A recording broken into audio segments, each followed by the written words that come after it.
Brian Tong here with CNET.com, and yes, in my hand, this is the iPad. And I've got to tell you that it does feel pretty sturdy. It has a nice weight to it. It's 1.5 pounds, and it's half an inch thick. Now, when you look at it, you might think, well, it looks like a really big iPod Touch, and it does have a lot of features very similar, but what they've done is actually rebuilt a lot of the core apps specifically for this device. So if we look at something like Mail, and you can see the layout of your emails, but you can actually view them here in the right-hand column, and you'll see this in a lot of the other applications.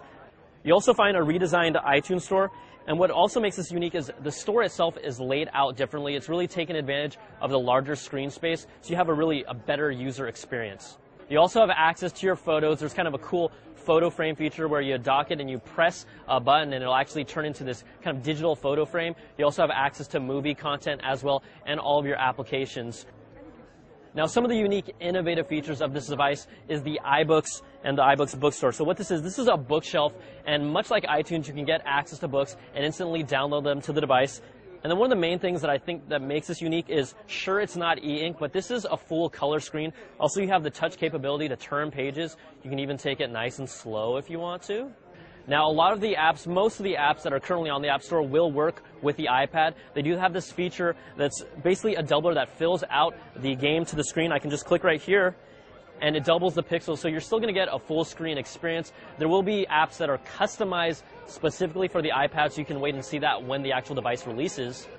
Another feature they're really pushing is being able to use some of their desktop apps from the iWork suite directly on the device. They have also been redesigned just for multi-touch, so all you do is use your fingers. So you have an application that you're familiar with like Keynote, which is a PowerPoint application, and this will allow you to interact with your slideshow and use it with your hands.